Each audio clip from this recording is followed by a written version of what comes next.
ये पहली बार हुआ है कि कोई मुख्यमंत्री जेल में जाता है तो भी अपनी कुर्सी नहीं छोड़ता, अपने साइनिंग अथॉरिटी किसको देता नहीं है, डेलीगेट नहीं करता। मैं अंदर से ही मैं और मैं ही, मेरे सिवा इस पार्टी में कोई लायक आदमी नहीं है, ऐसी जिनकी धारणा है वो आदमी बाहर आता है। और पूरे दिल्ली का ये कोई एक पार्टी का मसला थोड़ी है, दिल्ली देश की राजधानी है, सब निर्णय मुख्यमंत्री ओरिएंटेड रहते हैं और इसमें आपको साइन करने का भी अधिकार नहीं है एज ए मुख्यमंत्री, और आप वो पद छोड़ने को तैयार नहीं। इसमें आपकी कुर्सी के प्रति जो लालसा है, आपकी जो उसके बारे में जो है सोच है, वो दिख रही है कि आपके पार्टी में दूसरा कोई अल्टरनेट है ही नहीं। इसलिए मुझे लगता है कि ये सोचना तो न्यायालय को है कि इस आधार पर आप किसी को बाहर छुट्टी देते हैं, ये ठीक है या नहीं। वैसे भी कोई इंडस्ट्रियलिस्ट अगर जेल में है और वो कहता कि नहीं मेरे इंडस्ट्री पर इतने लोगों का रोजी रोटी है तो मुझे वो इंडस्ट्री चलानी जरूरी, मुझे दो छोड़ो, क्योंकि ये मेरा बेल पर छोड़ो, आप छोड़ सकते हैं। इसके पहले जेल में जाने के पहले के केजरीवाल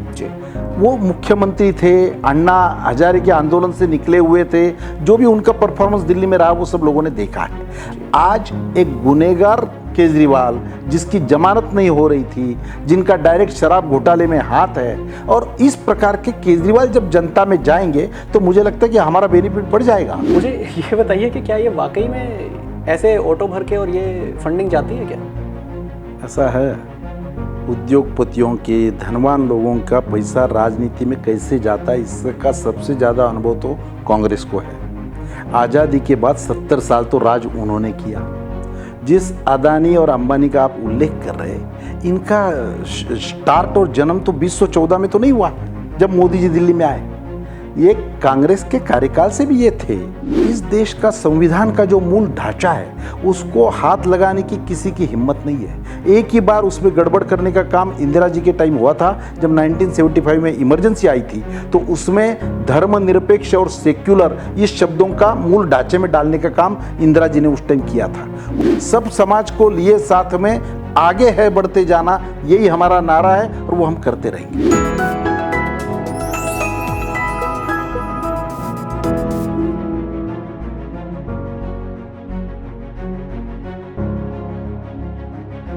नमस्कार, आप देखना शुरू कर चुके हैं द इंडियन अलर्ट टॉक्स। समय है चुनावी हलचल का और आज के हमारे एपिसोड में चर्चा होने वाली है फुल पॉलिटिकल। पॉलिटिक्स जरा टेढ़ी चीज़ है, आसानी से समझ नहीं आती। समझना है तो ज़रूरी है कोई ऐसा जिसने पॉलिटिक्स की इस दुनिया को ना सिर्फ जिया हो बल्कि इसके हर उतार चढ़ाव को नज़दीक से देखा हो। तो आज के हमारे गेस्ट जो कॉलेज की पॉलिटिक्स से लेकर देश की सत्ता के गलियारों से बहुत अच्छे से वाकिफ़ है। अनुभव का अंदाज़ा इसी से लगा लीजिए कि इमरजेंसी से लेकर आज की वर्तमान राजनीति तक का न सिर्फ वो हिस्सा हैं बल्कि हर दांव पेच को वो करीब से समझते और जानते हैं। सन 88 में गोवा हो या गुवाहाटी, अपना देश अपनी माटी जैसे सत्याग्रह आंदोलन को हेड करने वाले महाराष्ट्र, हिमाचल, उत्तराखंड, पंजाब, दिल्ली समेत तमाम राज्यों में बीजेपी के लिए अहम भूमिका निभाने वाले बीजेपी के पूर्व राष्ट्रीय उपाध्यक्ष, पॉलिटिकल एडमिनिस्ट्रेशन के मास्टरमाइंड श्री श्याम जाजू जी आज हमारे बीच मौजूद हैं। तो आइए उनसे चर्चा करते हैं और समझते हैं इस चुनाव में चल रहे हर एक पहलू को। श्याम सर, बहुत बहुत स्वागत है आपका द इंडियन टॉक्स में। नमस्कार। और सबसे पहले तो बहुत बहुत धन्यवाद इतने बिजी शेड्यूल में से हमें अपना समय, कीमती समय देने के लिए। हमें कल खबर मिली सर कि आपका समय हमें मिल गया और चुनावों पर बात करने के लिए आपसे बेहतर और कौन हो सकता है। आरएसएस, एबीवीपी और जो है वहाँ से शुरू करते हुए और इतने अहम पदों पर आपने बीजेपी के लिए काम किया और जो है जिम्मेदारियाँ संभाली। कल जब ये खबर मिली उसी समय पर एक और खबर जो भारत की बड़ी खबर बन रही थी, वो कितनी बड़ी है वो आप समझाएंगे और वक्त भी बताएगा। 50 दिनों से दिल्ली के एक मुख्यमंत्री जो अपने पद पर रहते हुए जेल में थे और कल अचानक से उनको बेल मिलती है, वो बाहर आ जाते हैं। पहले टाइमिंग पर सवाल उठ रहा था कि बीजेपी ने चुनावों के मद्देनज़र जो है वो केजरीवाल साहब को अंदर कराया, लेकिन फिर वही बीजेपी, क्या इस टाइमिंग पर भी सवाल उठना चाहिए कि ये चुनावों के समय पर, ऐसे समय पर जब अभी दिल्ली का चुनाव नज़दीक है, केजरीवाल साहब बाहर आए, आप इसको पहले तो बात करते हैं कि कोर्ट के इस फैसले को आप किस तरीके से देखते हैं? दिल्ली के मुख्यमंत्री केजरीवाल जी 50 दिन जेल में रहकर कल वो बेल पर बाहर आए हैं। मुझे ऐसा लगता है कि कोई भी मुख्यमंत्री स्तर का आदमी जब बाहर आता है तो वो स्वाभाविक रूप से न्यूज होती है, और चुनाव का सरगर्मी जब चल रही है तो स्वाभाविक रूप से है। आपने कहा कि उनका अरेस्ट करने का टाइम गलत हो गया। भाई, अगर जिस आदमी को 10-10 नोटिस जाकर समझ जाकर भी वो अटेंड नहीं कर रहा है, 10वें समय जब आ रहा है और कानून ये अलाउ कर रहा है कि इनको अरेस्ट करे बगैर काम होगा नहीं, इनका रंगे हाथ जिसमें पकड़े जाते हैं, जिस साजिश में इनका पूरा रोल है कि मास्टर की जो इस साजिश की है, उनको स्वाभाविक रूप से न्याय प्रक्रिया अंतर्गत जेल में जाना पड़ा। ये कोई पार्टी का एजेंडा नहीं होता है, ये न्याय प्रक्रिया है। अब वो कल बेल पर बाहर आए हैं। ये पहली बार न्यायालय की कोई भी निर्णय पर हम टिप्पणी करना नहीं चाहते, पर आदमी को अटपटा लग रहा है कि अगर वो जेल में रखने लायक नहीं होते तो आप उनकी बेल क्यों नहीं मंजूर कर दी? इसके पहले आपने उनकी बेल नकार दी क्योंकि वो कन्विक्टेड है, उनका साजिश में हाथ है, ये आपके पास पर्याप्त सबूत है। फिर आप जब बेल को छोड़ते हैं तो केवल उनको प्रचार करने की आवश्यकता है इसलिए छोड़ते हैं। वो एज ए मुख्यमंत्री नहीं छोड़ते, वो मुख्यमंत्री के रूप में कुछ काम नहीं कर पाएंगे, करना भी नहीं है उनको, केस के बारे में कुछ बोलना नहीं है, केस में इन्वॉल्व लोगों को मिलना नहीं है, पर प्रचार के लिए उनको छोड़ दिया। ये कौन सा प्रचार है भाई? ऐसा है, इसके आगे ये कस्टम नहीं हो जाएगा कि देश में गुनहगार लोग जो अंदर जेल से लड़ते हैं, तो आज तक किसी गुनहगार की बेल पर बाहर नहीं लाया था प्रचार के लिए, वहां से लड़े थे, लड़ना उनका अधिकार है, वो फंडामेंटल राइट है।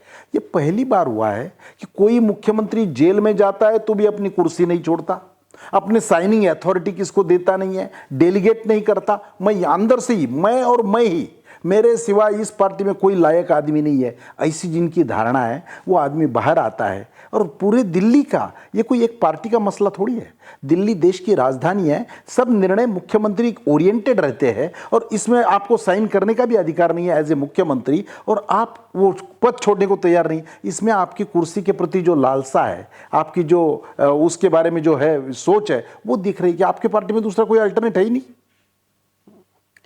सीएम साहब तो बाहर आ गए और प्रचार के लिए आए हैं, तो आपको क्या लगता है कि आम आदमी पार्टी में डिप्टी सीएम का प्रचार में कोई रोल नहीं है? ये भी सोचने लायक बात है। यानी काम का आदमी मैं ही हूँ और मैं अकेला ही हूँ।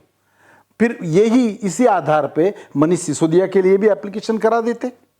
तो मुझे ऐसा लगता है कि ये जो भी हुआ है, अब न्यायालय पर मैंने पहले ही कहा कि हम टिप्पणी नहीं करते, पर ये न्याय प्रक्रिया अंतर्गत एक गलत कस्टम हुआ है, ऐसी लोगों में चर्चा है।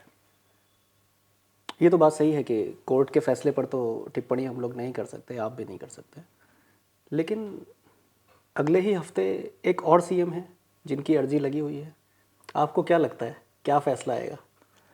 थोड़ा फर्क तो यह है कि उन्होंने अपने पद पर दूसरे को अपॉइंट कर दिया था, सोरेन जी ने।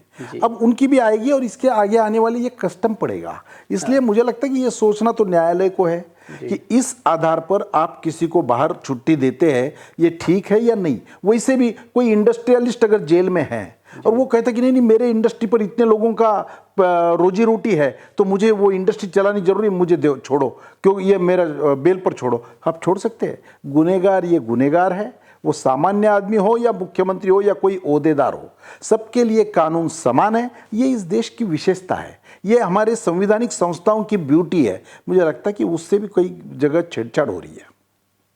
लेकिन इस बात को तो मानना पड़ेगा कि अरविंद केजरीवाल के बाहर आने से ना सिर्फ आम आदमी पार्टी के कार्यकर्ता में बल्कि इंडी गठबंधन के सभी कार्यकर्ताओं में एक उत्साह तो आएगा।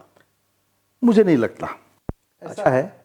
इसके पहले जेल में जाने के पहले के केजरीवाल जी, वो मुख्यमंत्री थे, अन्ना हजारे के आंदोलन से निकले हुए थे, जो भी उनका परफॉर्मेंस दिल्ली में रहा वो सब लोगों ने देखा है। आज एक गुनहगार केजरीवाल, जिसकी जमानत नहीं हो रही थी, जिनका डायरेक्ट शराब घोटाले में हाथ है, और इस प्रकार के केजरीवाल जब जनता में जाएंगे तो मुझे लगता है कि हमारा बेनिफिट बढ़ जाएगा। लोगों के मन में उनके प्रति पहले जो दिल्ली वालों ने प्रेम किया था, आज उनके बारे में नफरत है।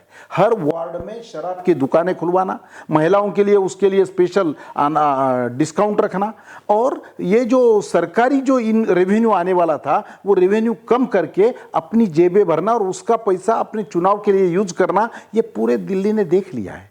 वो बेल से आने के बाद जो अपने घर पे गए तो मीडिया वाले बताते समय ये कहते थे कि अपने 50 करोड़ रुपए सरकारी खर्च करने के शीश महल जो बनाया, उस शीश महल में वापस केजरीवाल जा रहे हैं। ये क्या संदेश है? मुझे नहीं लगता जनता के मन में उनके प्रति कोई रुचि रही है। लेकिन स्ट्रैटेजी तो बीजेपी को चेंज करनी ही पड़ेगी। एक स्ट्रैटेजी जब जेल में थे केजरीवाल, और एक स्ट्रैटेजी जब जेल के बाहर आए केजरीवाल। या आप बिल्कुल ही नहीं मानते कि इन 7 सीटों पर, दिल्ली की खास तौर पर, जब वो ऐसे समय पर आए हैं, 25 तारीख को चुनाव है, तो क्या मतलब क्या आप कह रहे हैं कि बिल्कुल केजरीवाल का कोई प्रभाव इन 7 सीटों पर नहीं पड़ने वाला है? क्या स्ट्रेटेजी रहेगी बीजेपी की? ऐसा है, केजरीवाल जी का कितना प्रभाव पड़ेगा या नुकसान होगा ये तो आने वाले रिजल्ट तय करेंगे जी। मुझे ऐसा लगता है कि हम स्ट्रेटेजी तय करते समय कोई व्यक्ति सामने रखकर काम नहीं करते। पूरे देश में सबसे ज्यादा सीटें लड़ने वाली ये पार्टी है, देश के अनेक राज्यों में सरकार चलाने वाली पार्टी है। तो हमने तो आज तक स्ट्रेटेजी व्यक्ति ओरिएंटेड ना करके विकास ओरिएंटेड पार्टी का हमारा आज तक की परिपाटी रही है, और उसी के आधार पर हम आगे चल रहे हैं। तो अभी मैं उसी से ही, आपकी बात से ही सवाल उठाता हूँ। आपने अभी विकास की परिपाटी का जिक्र किया, और ये सही भी है। जब हम मैनिफेस्टो देखते हैं बीजेपी का, तो उसमें वो बहुत सारी तमाम चीज़ें हैं जो उन्होंने पूरी भी की हैं। 370 का मुद्दा हो, राम मंदिर का मुद्दा हो, और भी तमाम चीज़ें हैं। इकोनॉमी जो है आज जिस स्टेज पर इंडिया को लेकर के गए हैं, लेकिन फिर वो क्या वजह है जिसकी वजह से विकास के मुद्दे जिनका जिक्र चुनाव में होना चाहिए या जो बड़े मुद्दे होने चाहिए, उनकी जगह स्वयं प्रधानमंत्री को मंगलसूत्र और हिंदू मुस्लिम जैसे मुद्दे उठाने पड़ते हैं? ऐसा है, 14 में मोदी जी आने के पहले इस देश में करप्शन, कुशासन, प्रबंधन, ये सब बातें चर्चा में रहती थी। विकास की चर्चा कभी होती नहीं थी। मोदी जी आने के बाद उन्होंने एजेंडा चेंज कर दिया और अपनी अचीवमेंट्स, अपनी सरकार की उपलब्धियां, देश का किया हुआ परिवर्तन और पूरे विश्व में देश की जो इमेज है, इन सब बातों पर चुनाव हमने लाया है।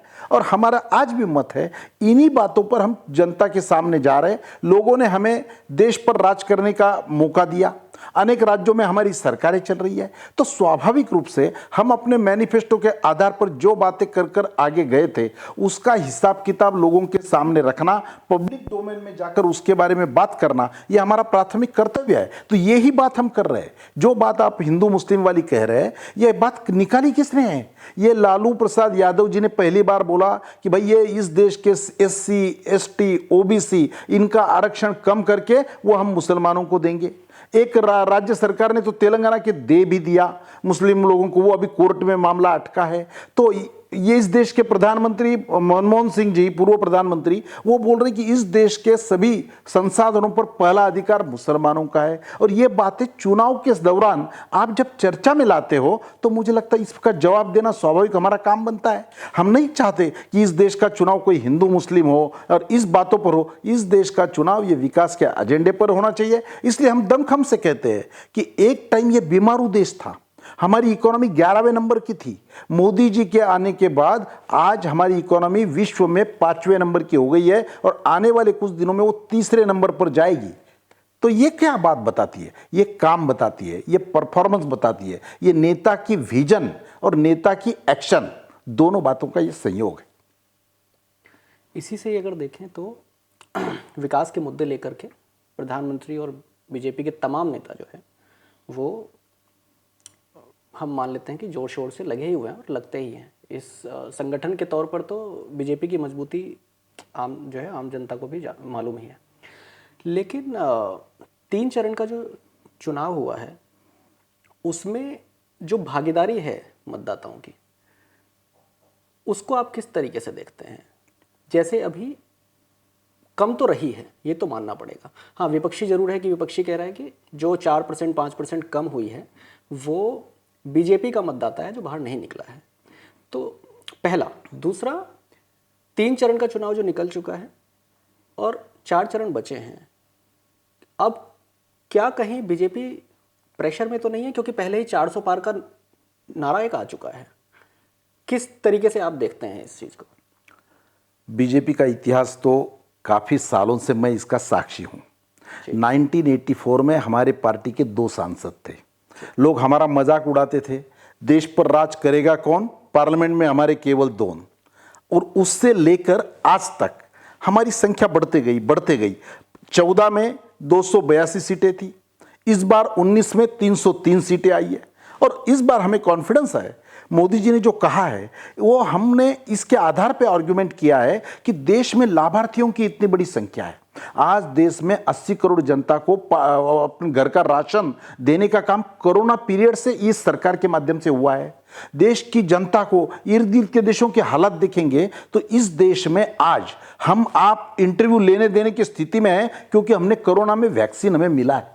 इतने बड़े खंडप्राय देश में जहां हेल्थ की फैसिलिटी इतनी ठीक नहीं है, वीक इंफ्रास्ट्रक्चर है हमारा, तो भी इतने बड़े देश को फ्री ऑफ चार्ज वैक्सीन देने का काम, इतना बड़ा काम इस सरकार के माध्यम से हुआ है। कितने टॉयलेट बने हैं, कितने नेशनल हाईवे बने हैं, रेल का काम कैसे परिवर्तित हुआ है। मैं देख रहा हूं आज 70 से ज्यादा वंदे भारत चल रही है। कल मैं आगरा से आया, 1.5 घंटे में मैं यहां पहुंचता हूं, और एयर से भी ज्यादा अच्छा उसका यह है। 74 जब मोदी जी सरकार में आए थे तो 74 एयरपोर्ट थे, आज 148 एयरपोर्ट देश में है। कितने मेट्रो स्टेशन 5 थे, 5 शहरों में केवल मेट्रो चलती थी, आज 18 शहरों में मेट्रो का जाल बिछ गया है। ये सब बातें लोग देख रहे हैं। नेशनल हाईवे का काम कितनी गति से हो रहा है, पोर्ट बंदरों का कैसे विकास हो रहा है, देश का एक्सपोर्ट कैसे बढ़ रहा है, और पूरे विश्व का एक इन्वेस्टिंग डेस्टिनेशन भारत डेवलप हो रहा है। मोदी जी जब सत्ता में आए, हमारे देश में एक भी मोबाइल तैयार नहीं होता था। आज मोबाइल निर्माण करने वाला 2 नंबर का विश्व में दूसरा नंबर हमारा है।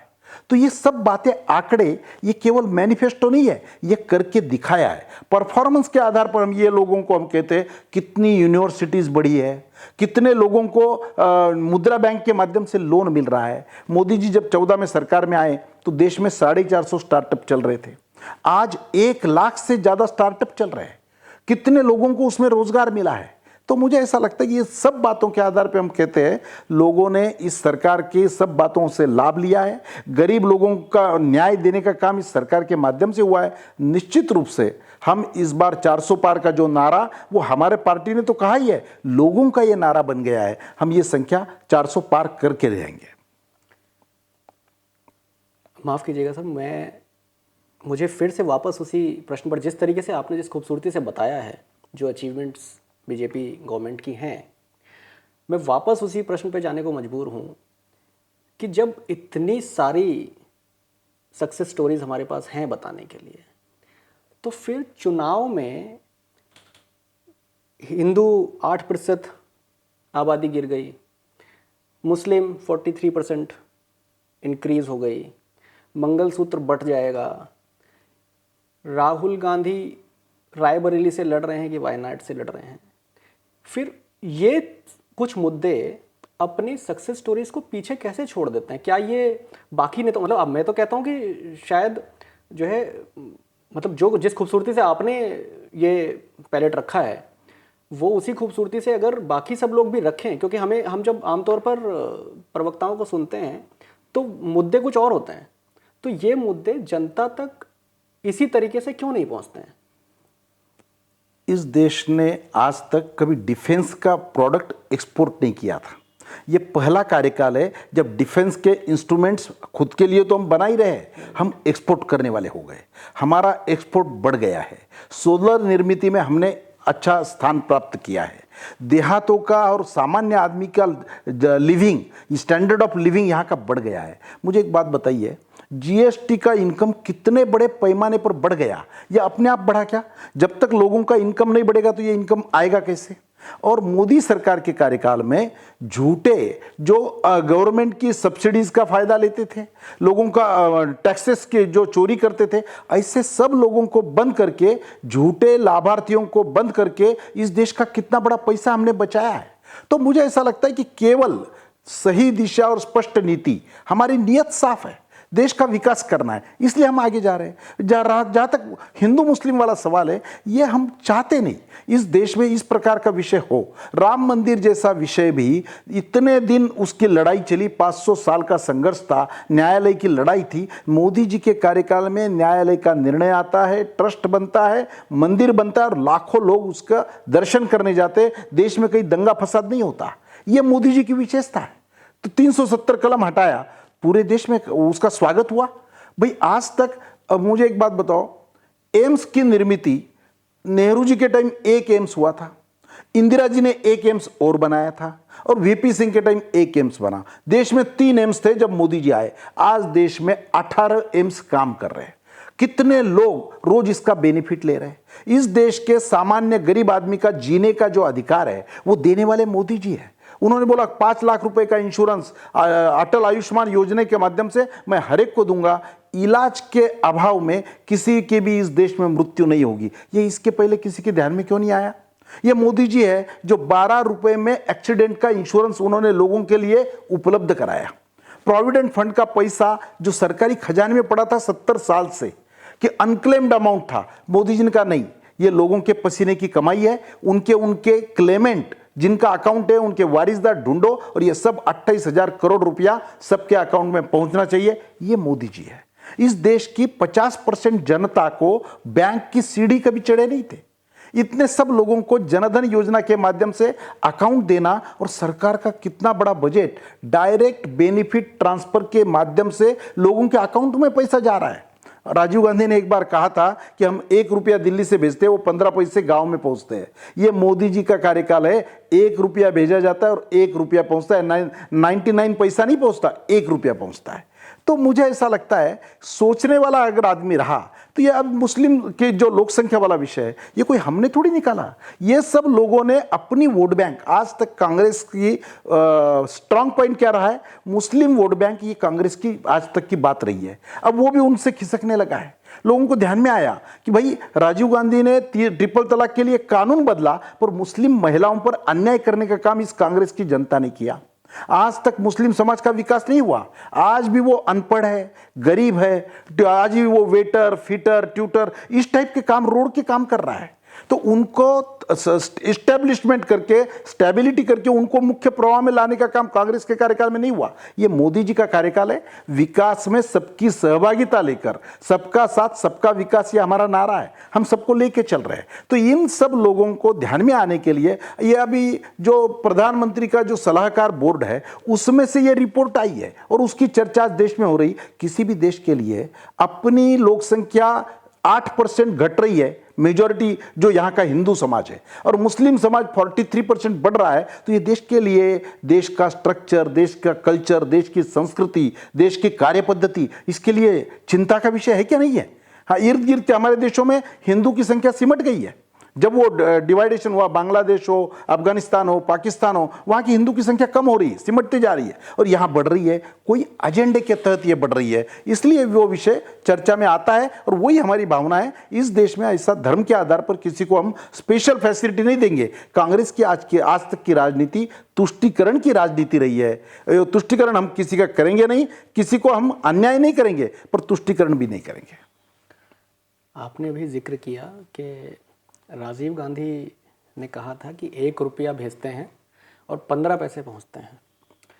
राहुल गांधी इल्ज़ाम लगाते हैं कि केवल 1% जो पॉपुलेशन है हिंदुस्तान की, बीजेपी गवर्नमेंट सारा पैसा उन्हीं को देती है, उनके कर्जे माफ़ हो जाते हैं। अभी जिस इंफ्रास्ट्रक्चर की हम बात कर रहे थे, हम गवर्नमेंट बॉडीज़ हैं उनका प्राइवेटाइजेशन कर दे रहे हैं। सारा पैसा कुल मिला करके, और जो 2 नाम हैं उनके मन पसंदीदा, अडानी और अंबानी, उस पर अभी मोदी जी ने एक रैली में, वो आपने सुना ही होगा, टेम्पो भर के, और वो तो एक अलग विषय है, उस पर अलग से बात करेंगे। लेकिन राहुल गांधी का तो इल्ज़ाम है कि आप तो केवल 1% जो इंडस्ट्रियलिस्ट हैं उन्हीं के पास सारा पैसा, वो नीचे तक तो कहीं जा ही नहीं रहा है। ऐसा है, ये कांग्रेस के लिए तो बड़ी हास्यास्पद बात है। राहुल गांधी की दादी इंदिरा गांधी ने 1971 में गरीबी हटाओ का नारा दिया, उसके बाद राजीव गांधी ने वही नारा दिया, उसके बाद कांग्रेस की इतनी सरकारें चली, सब लोगों का यही नारा है। और आज उस घर का रिप्रेजेंटेशन करते हुए आपको गरीबी हटाओ का नारा आप दे सकते हैं? यार ये आपको शोभा देता है क्या? इस देश के 25 करोड़ लोगों को गरीबी रेखा के ऊपर लाने का काम हमने किया है। वो सब आज उनका, आज देश में रोजगार, जो मोदी जी आए थे 14 में तब 6% रोजगार, बेरोजगारों की संख्या थी, आज वो 3% रही है। केवल सरकारी नौकरी ये रोजगारी का साधन नहीं होता है। इतने स्टार्टअप हुए हैं, इतने लोगों को काम मिल रहा है, इतना इंफ्रास्ट्रक्चर बना, रोड बने, एयरपोर्ट बने, रेलवे बनी, जितना स्ट्रक्चर बना है, इन सब में काम करने वाले कोई विदेश के लोग थोड़ी आते हैं। इन सब लोगों को रोजगार मिला। पहली बार ठेले वालों को भी डायरेक्ट सरकार का बगैर कोई मॉर्गेज प्रॉपर्टी करके लोन देने का काम इस सरकार के माध्यम से हुआ। मुद्रा बैंक का लोन बांटने का काम इस सरकार के माध्यम से हुआ। तो किसानों को सम्मान राशि, कांग्रेस के टोटल 70 साल के कार्यकाल में 1 रुपया भी किसी के अकाउंट में कभी गया नहीं था। ये पहली सरकार है जो किसानों के अकाउंट में डायरेक्ट पैसा जा रहा है। पूरे देश के किसानों में साल का जो सम्मान राशि जा रहा है, इसका भी कितना बड़ा उपयोग है। किसान फसल राशि के माध्यम से कितना बीमा का उपयोग हुआ है सरकार किसानों को। तो मोदी सरकार का इस देश के गरीब तबके को ऊपर उठाना, किसानी का उत्पादन, किसान उनका उत्पन्न, इनकम डबल करने का काम मोदी जी के माध्यम से हो रहा है। तो मुझे ऐसा लगता है कि सब समाज को लिए साथ में आगे है बढ़ते जाना, यही हमारा नारा है और वो हम करते रहेंगे।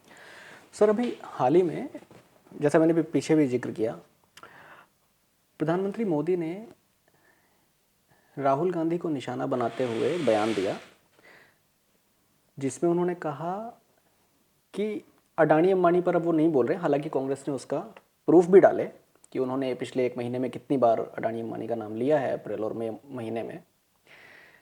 लेकिन मेरी क्यूरियोसिटी ज़्यादा जानने में ये है कि प्रधानमंत्री ने बयान दिया कि ऑटो भर भर कर पैसे गए हैं क्या।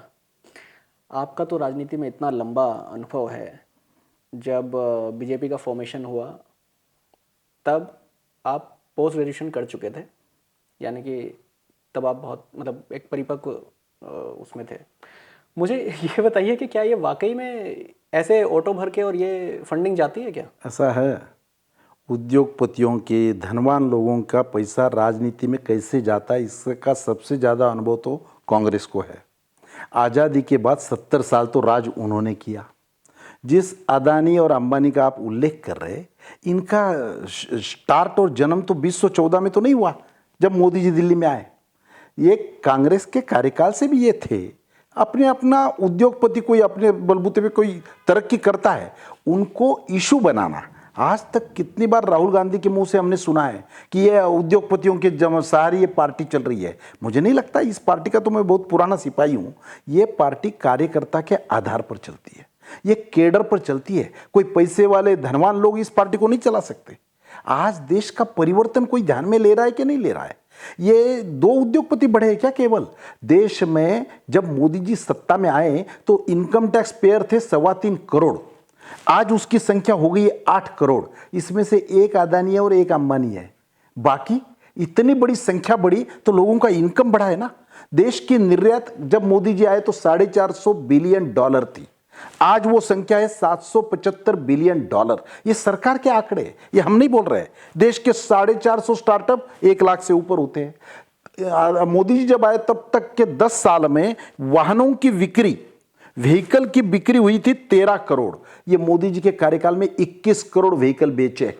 जब इतना व्हीकल बिकेगा तो उतना प्रोडक्शन हुआ है, उतने लोगों को रोजगार मिला है, इतने लोगों की व्हीकल खरीदने की क्षमता बढ़ी है। ये सब बातों को ध्यान लेना चाहिए। मुझे लगता है फॉरेक्स रिजर्व देश का $600 अरब से आज ज्यादा है। ये सब बातें ये बताती कि ये केवल अदानी और अंबानी के कारण नहीं होता है, पूरे देश की जनता की इन्वॉल्वमेंट इसमें है। मोदी जी जब भी बात करते हैं 140 करोड़ की जनता की बात करते हैं, जब विकास की बात करते हैं तो सब धर्मों को साथ में लेकर चलने का ही मानस बताते हैं और वैसा ही व्यवहार लोग देखते हैं। फंडिंग की बात चली है तो अभी रिसेंट जो बदलाव था उस पर बात कर लेते हैं। आपको क्या लगता है इलेक्टोरल बॉन्ड का फैसला कैसा था, सही था? ऐसा है, न्यायालय ने क्या निर्णय दिया, बाद में क्या सामने आया, ये सब देश को मालूम है। मुझे एक बात बताइए, आज तक पॉलिटिकल पार्टीज के वर्किंग स्टाइल में यहाँ पर 100 रुपया किसी का पैसा आ रहा है और वो पार्टी दफ्तर में 10 रुपया जा रहा है और 90 रुपए जेब में जा रहा है। क्यों? तो ये 2 नंबर से लोग देते थे। मोदी जी को उसमें ट्रांसपेरेंसी लाने के लिए जितना 100 रुपया देगा, 100 रुपया पार्टी के अकाउंट में जमा होगा, इसलिए इलेक्टोरल बॉन्ड्स की कल्पना निकाली। मुझे लगता है कि इसका तो सबको स्वागत करना चाहिए और यह स्वाभाविक है कि रूलिंग पार्टी को, जब हम विपक्ष में थे हमारी ताकत उतनी नहीं थी, उतना फंड हमारे पास नहीं आता था। सो लोग भी, उद्योगपति भी, किस में दम है, कौन सरकार चलाएगा, किनके हाथ में स्ट्रेटेजी है, पॉलिसी बनाने की ताकत है, तब हमने शिकायत नहीं की थी कि कांग्रेस को ज़्यादा पैसा जा रहा और हमें तो छूट-फूट मिल रहा है। ऐसा नहीं है। तो मुझे ऐसा लगता है कि इसमें ट्रांसपेरेंसी, पारदर्शिता आने के लिए जो भी कुछ अच्छा कदम है उसका स्वागत करना चाहिए। आज पहली बार इनकम टैक्स में सभी पॉलिटिकल पार्टीज को अपना साल का अकाउंट देना पड़ता है।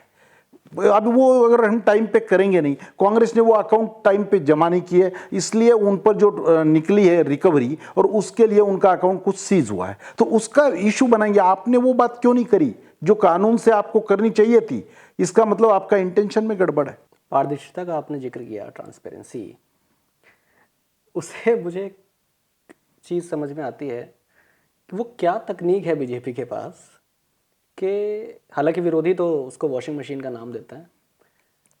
हम देखते हैं कि लंबे समय तक बीजेपी कुछ नेताओं पर जबरदस्त प्रहार करती है भ्रष्टाचार का, और ट्रांसपेरेंसी कुछ इस कदर होती है कि वो पाला बदलते हैं और एकदम क्लीन सफ़ेद। ये कौन सी तकनीक है बीजेपी के पास? ऐसा है, भारतीय लोकतांत्रिक देश है।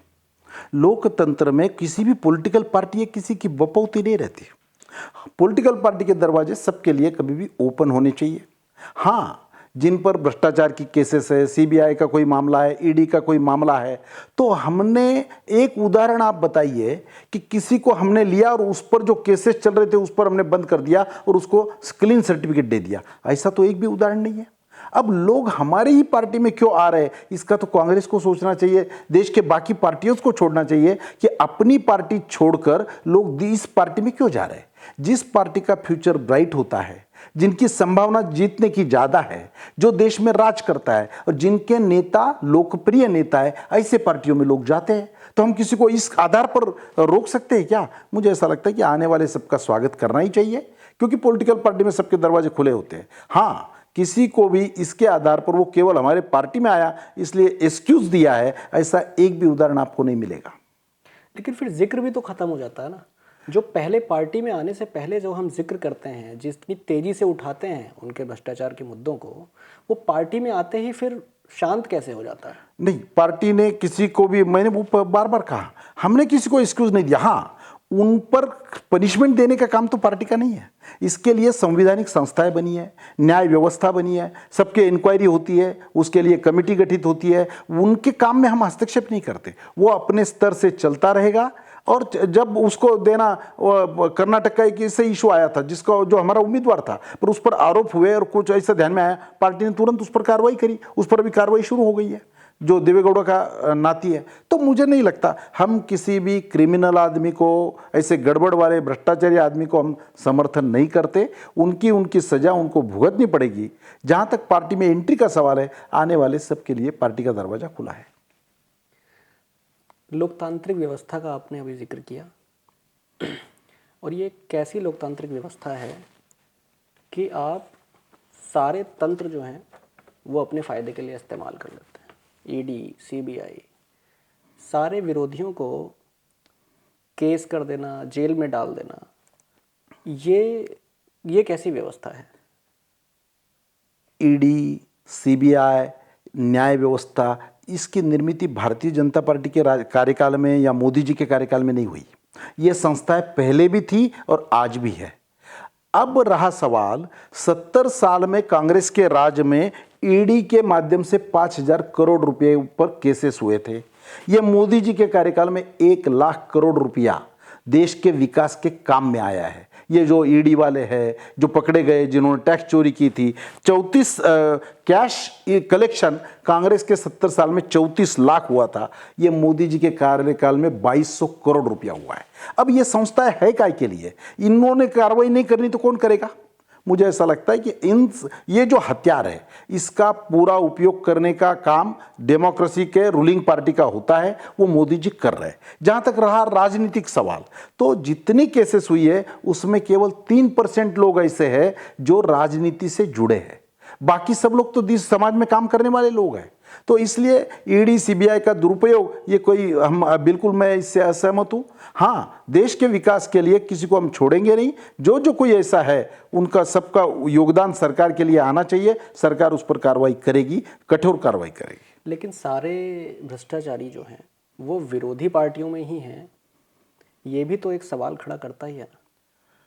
ऐसा है, ये मोदी जी के कार्यकाल में कितनी बड़ी बात है कि 14 से आज तक एक भी मसला करप्शन का पार्लियामेंट में सिद्ध होना तो दूर, आरोप भी नहीं कर पाई विपक्ष की पार्टी। मोदी जी जो कहते हैं कि मेरा ये इसमें बिल्कुल किसी को ना खानाऊंगा ना खाने दूंगा, तो ये मोदी जी की नीति है। पूरा आमूलाग्र परिवर्तन उन्होंने किया है और इसलिए डिपार्टमेंट के कार्य पद्धति में भी परिवर्तन आया है। वन, पर्यावरण, फॉरेस्ट का नो ऑब्जेक्शन लेने के लिए कांग्रेस के कार्यकाल में 600 दिन लगते थे एवरेज। इस सरकार के माध्यम से 75 दिन में वो काम पूरा हो जाता है। जितने लोग लोन डुबाकर दौड़े बाहर गए हैं, वो सब कांग्रेस के कार्यकाल में लोन लिए हुए लोग हैं। कैसे उनका लोन बढ़ते गया, कैसे वो छोड़ के चले गए, इसके सब एक भी ऐसा उदाहरण नहीं है कि जिसका लोन मोदी जी के कार्यकाल में हुआ और वो थकित होकर एनपीए होकर वो विदेश में चला गया, ऐसा एक भी उदाहरण नहीं है।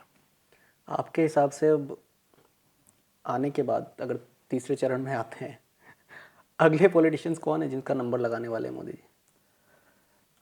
हमारे मन में तो कोई डाउट नहीं है कि मोदी जी ही आ रहे हैं और मोदी जी के सिवाय है कौन आने के लिए। ये देश में दुख की भी बात है। किसी भी डेमोक्रेसी में विपक्ष का रहना बहुत जरूरी होता है, पर दुर्दैव से विपक्ष की क्रेडिबिलिटी, विश्वासार्हता लोगों में कम होने के कारण इस प्रकार का माहौल आज देश में बना है। और मोदी जी देश के सर्वाधिक लोकप्रिय नेता है। उन्होंने पहले कार्यकाल में किया हुआ काम सबके सामने है।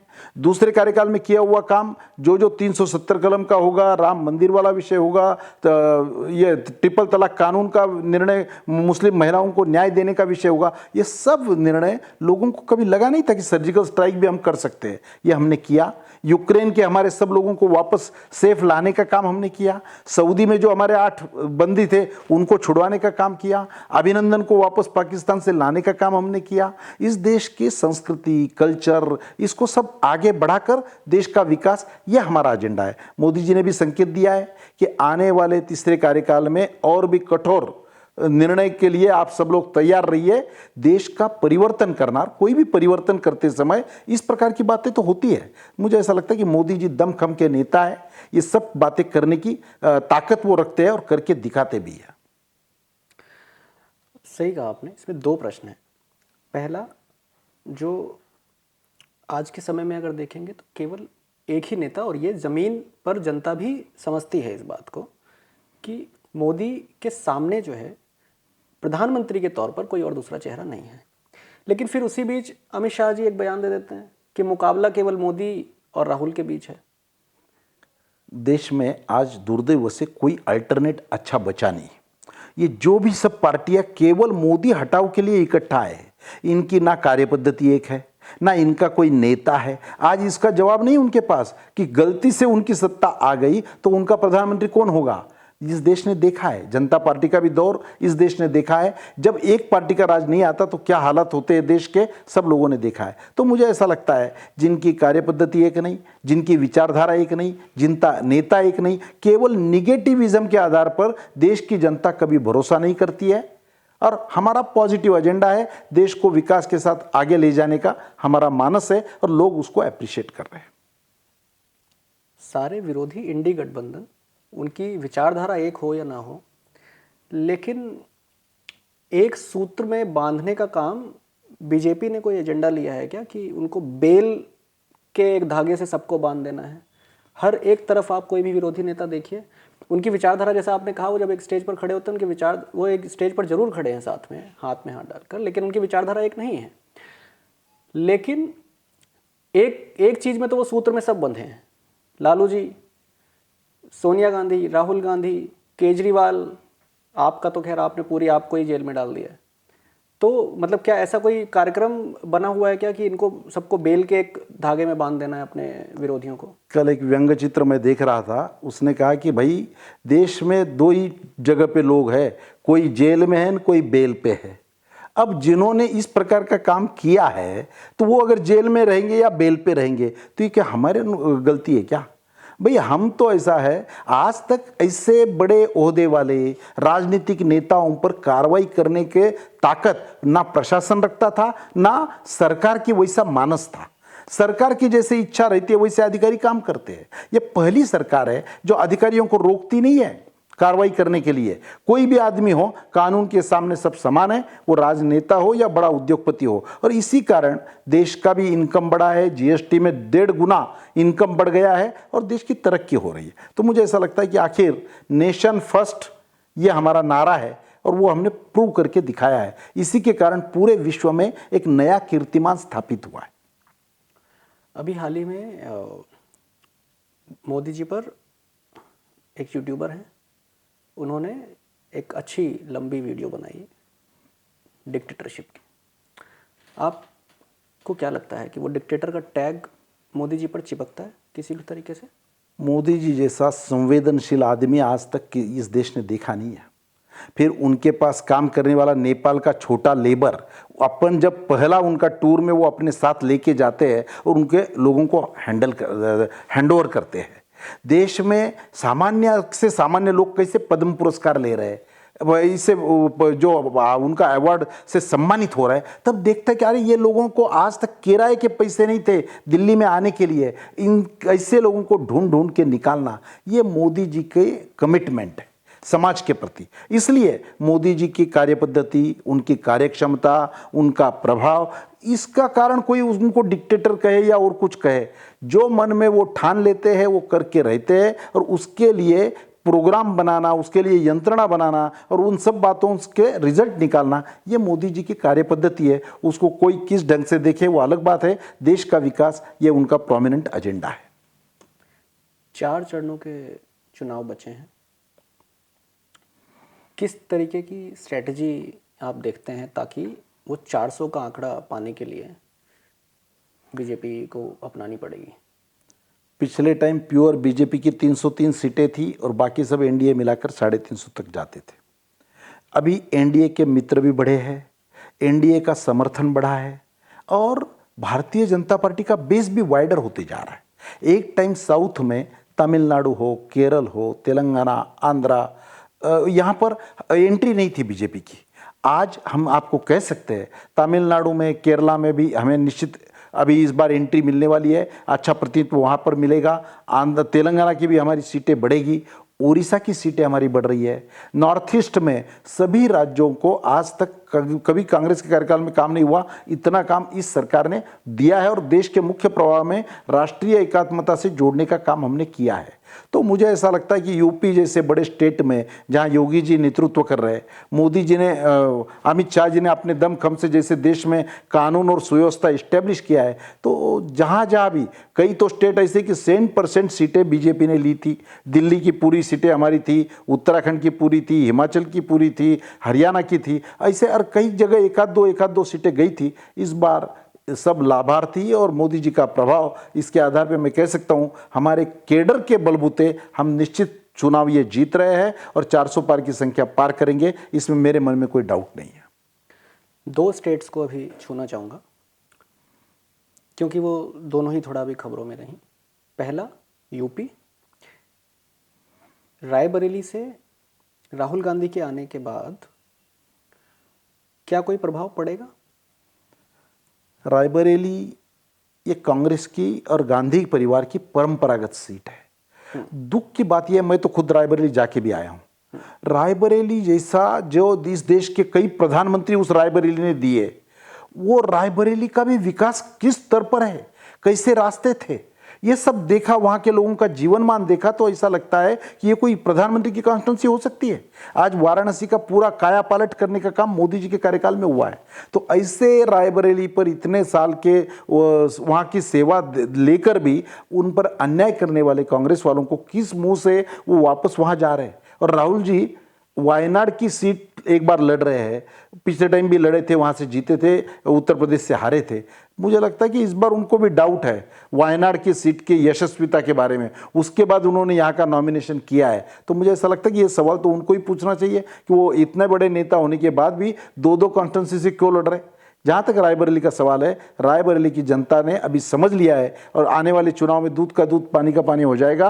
आज रायबरेली की जनता भी योगी जी के साथ खड़ी है। आपको क्या लगता है कि अमेठी न जाने का निर्णय क्यों लिया राहुल गांधी ने? उनके हिसाब से तो है कि वो स्मृति ईरानी को जो है वहाँ से सामने, उनके सामने चेहरा बनकर वो उतना भाव नहीं देना चाहते। आपके हिसाब से जो है क्या लगता है आपको जो है कि क्यों नहीं गए? क्या कोई मतलब, क्योंकि उनके हिसाब से तो वो स्ट्रैटेजी है कि वो रायबरेली गए हैं तो ये एक स्ट्रैटेजी है। अमेठी क्योंकि जो उनका गढ़ रहा, ठीक है, एक बार आप हार गए अलग बात है, लेकिन आप क्यों नहीं गए वहां पर वापस? राहुल जी का कहां से लड़ना या कांग्रेस पार्टी ने उनको कहां से लड़ाना, ये तो पूरा उनका अधिकार है। पर साधारण कोई भी बड़ा नेता एक आध बार हार जीत तो राजनीति में चलती है। एक आध बार के हार से अपना मैदान ही छोड़ देना। और दुख की बात यह है, पिछले टाइम हारने के बाद आज तक अमेठी में एक बार भी राहुल गांधी गए नहीं। अब ये कोई अच्छी बात है? जिस जनता ने आपको इतने सालों से वहां पर प्रतिनिधित्व दिया था, ऐसे अमेठी में आप एक बार भी जाओगे नहीं, उनके दुख दर्द समझोगे नहीं, ये कोई तरीका है? इसलिए उनकी हिम्मत नहीं हुई कि वापस वो अमेठी में जाकर चुनाव लड़े, इसलिए उन्होंने अपना अल्टरनेट दूसरा नया क्षेत्र चुना है। अब मैं दूसरे स्टेट पर आता हूँ जो अभी खबरों में था। हरियाणा में क्या स्थिति लगती है? जिस तरीके से अभी 3 एमएलएज ने अपना समर्थन वापस लिया, क्या लोकसभा चुनाव के नज़रिए से हरियाणा में आपको लगता है कि कुछ काम करने की और ज़्यादा ज़रूरत पड़ेगी? हरियाणा या देश की राजधानी दिल्ली को लगा हुआ सटा हुआ प्रदेश है। दिल्ली की सोच, दिल्ली का विचार, इसका बहुत ज़्यादा प्रभाव हरियाणा पे रहता है। हरियाणा में अभी भारतीय जनता पार्टी की सरकार है, गठबंधन की। वहाँ मुख्यमंत्री अभी मनोहर लाल खट्टर जी अभी तक थे, अब वो चुनाव लड़ रहे, उनके जगह नायब सिंह सैनी है। हरियाणा का पिछले टाइम भी बहुत अच्छी सीटें हरियाणा ने, एक सीट छोड़कर मेरे ख्याल से सब की सब सीटें भारतीय जनता पार्टी की थी। इस बार भी मैं जो माहौल देख रहा हूँ, निश्चित रूप से हरियाणा केंद्र में मोदी जी के साथ है और वहाँ प्रदेश का जैसे विकास हुआ है तो निश्चित रूप से हरियाणा अच्छा रिजल्ट देगा और हमारे अच्छा कंट्रीब्यूशन देने वाले प्रदेशों में हरियाणा का भी नाम रहेगा। वापस जिस स्टेट में बैठ करके आज हम ये इंटरव्यू रिकॉर्ड कर रहे हैं, उसी स्टेट में वापस आता हूँ। 7 सीट्स 25 तारीख, आज से जिस दिन हम ये रिकॉर्ड कर रहे हैं, 13 दिन बाद, क्या लगता है आपको? ऐसा, दिल्ली की देश की राजधानी है, दिल्ली का मैसेज पूरे देश में होता है। दिल्ली की जनता अलर्ट है, सोचने वाली है, समझने वाली है। इसके पहले दोनों चुनाव में 7 की 7 सीटें उन्होंने भारतीय जनता पार्टी को दी थी। वो 3 बार यहाँ की निगम हमारे पास थी, हमारा मेजॉरिटी उसमें थी। तो ये सब लोग देखते हैं, ये तो दिल्ली भारतीय जनता पार्टी का पुराना गढ़ रहा है। जहाँ तक सवाल है, आम आदमी पार्टी ने इस बार 2 बार जो सत्ता काबिज की थी, आज मैं देख रहा हूँ आम आदमी से जो उम्मीदें थी, जो अपेक्षाएं थी, लोगों के मन में भ्रम निराश है, अपेक्षा भंग का दुख है और लोग निराश है, हताश है। उनको अल्टरनेट के रूप में भारतीय जनता पार्टी एकमात्र पर्याय है। और दिल्ली देश की राजधानी है तो यहाँ तो विकास की गंगा अच्छी तरह से काम चलनी चाहिए। मोदी जी के कार्यकाल में कितना बड़ा विकास हुआ, भारत मंडपम तैयार हुआ, यशोभूमि तैयार हुआ, दिल्ली के इर्द गिर्द कितना डेवलपमेंट के काम हुए हैं, ये सब देश की जनता देख रही है। तो मुझे ऐसा लगता है कि मेरे मन में बिल्कुल डाउट नहीं, दिल्ली की 7 सीटें हम जीतने जा रहे हैं। मोदी जी ने अभी एक इंटरव्यू में कहा कि वो 10 कदम आगे का सोचते हैं, ठीक है? तो 3rd टर्म में अगर मोदी जी आते हैं, और आप तो इतने लंबे समय से रहे हैं और नज़दीक भी रहे हैं, तो आपको कुछ आइडिया है अगले 10 कदम क्या होंगे उनके? क्या, जैसे अब विरोधी तो खैर इल्ज़ाम लगाते हैं कि आएंगे तो कुछ संविधान बदल देंगे और ऐसा कुछ। क्या बड़े काम हैं जिन पर नज़र है बीजेपी की थर्ड टर्म में? मोदी जी ने भी बार बार किया है, पार्टी भी बार बार कहती है।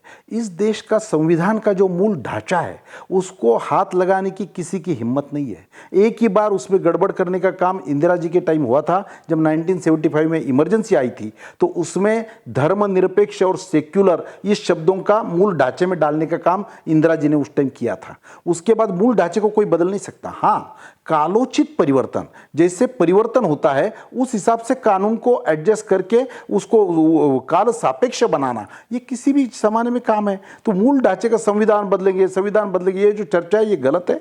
हाँ, उचित कदम इसके लिए जो आवश्यक है वो अमेंडमेंट तो होती रहनी चाहिए। कांग्रेस के कार्यकाल में भी हुई है, इस बार भी होगी। रामलला आ गए हैं, श्यामलला आएंगे? राम मंदिर बनने के पहले भी लोग हमारा मजाक उड़ाते थे कि मंदिर वही बनाएंगे और तारीख नहीं बताएंगे। ये मोदी जी है कि जो मंदिर भी वहाँ बना के बताया और पूरा देश वहाँ दर्शन के लिए जा रहा है और देश में कहीं दंगा फसाद नहीं हो रहा है। तो मुझे ऐसा लगता है कि ऐसे इस देश की जनता के जो आस्था के विषय है उसमें सरकारों को काम करना चाहिए। ऐसे आस्था के विषयों पर समय पर निर्णय ना करने से कितना बड़ा असंतोष पैदा होता है ये हमने देखा है अयोध्या के माध्यम से। तो मुझे लगता है कि न्यायांतर्गत सब प्रक्रिया पूरी करके माइनॉरिटीज़ के कोई अधिकार पर अतिक्रमण ना करते हुए पर देश के मेजॉरिटी को भी न्याय देने का काम रूलिंग पार्टी का होता है। वो सरकार ये करेगी, इसमें कोई डाउट नहीं है। बहुत बहुत धन्यवाद श्री श्याम जाजू जी। आपको आने वाले चुनावों के लिए बहुत बहुत शुभकामनाएं। हमें अपना कीमती समय देने के लिए बहुत बहुत धन्यवाद। नमस्कार। Thank you so much.